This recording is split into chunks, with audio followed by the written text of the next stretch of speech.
మా అన్న పోయినా మాకు బాధ లేకపో, మా పిల్లలు మాకు ఉంచిపోయి మా వంశం పెరిగిపోతుండే. ఇప్పుడు మా అన్న ఇద్దరు చచ్చిపోయినా మాకు బాధ లేకపో, మా వంశానికి అయితే పిల్లలు పెరిగిపోతుండే కదా. ఇప్పుడు మా పిల్లలు లేక చేసింది, మా అన్నను కూడా నమ్మకం లేదు మేడం. నేను అయితే హామీస్తున్నా, అది ఉంచదు, చంపేస్తా డైరెక్ట్. ఇప్పుడు బయటికి వెళ్తా ఏ అవసరానికి వెళ్తా, తిండి పెట్టి పెంచేంత అవసరం వీళ్ళకి ప్రభుత్వానికి. ఏ అవసరానికి వెళ్తా చెప్పు. ముగ్గురు పిల్లలు ఏమన్నా చంపేసినాక చూసిరా? ఈ రాష్ట్రంలో ఏమన్నా ఉందా? అన్ని దేశాలకు అన్ని రాష్ట్రాలకు పోయింది ప్రభుత్వం ప్రతి ఒక్క రాష్ట్రానికి పోయింది. ఎందుకు తీసుకుంటలేరు? చెప్తే ఎందుకు చేస్తలేరు? ఇప్పుడు రేవంత్ రెడ్డి సీఎం ఉండడు, ఏం చేసి సీఎం ఉండదు ఆయన, ఏం చేయ ఉండడు. ప్రభుత్వం కరెక్ట్ లేనప్పుడు మేడం నేను చంపేయాలని డిమాండ్ చేస్తాను. నువ్వు మామూలు ఉండొద్దు, ఈడ కాదు హైదరాబాద్లో మెయిన్ అడ్డ మీద చంపేసాడు ఇద్దరిని, ఒక్కని ఇద్దరిని. మళ్ళీ ఇంకో ఆడపిల్ల వేయద్దు, ఇంకో చెయ్యొద్దు. ఒక ఇంటి పచ్చడి సంసారంలో ఖరాబ్ చేయొద్దు ఎవరైనా సరే.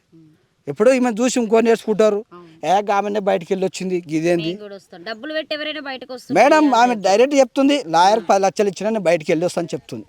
అంత ఆవిడకే నేను అన్ని మాట్లాడుకున్నాను చెప్తుంది, మాతో చెప్తున్నాడా. 3 నెలల బయటకు వెళ్ళి వస్తా పో అని మాట్లాడుతున్నాను. గెట్ టుగెదర్ అయిన తర్వాతనే శివ వచ్చిందంటే మీకేమైనా తెలుసా? 10th క్లాస్ మాకు తెలియదు.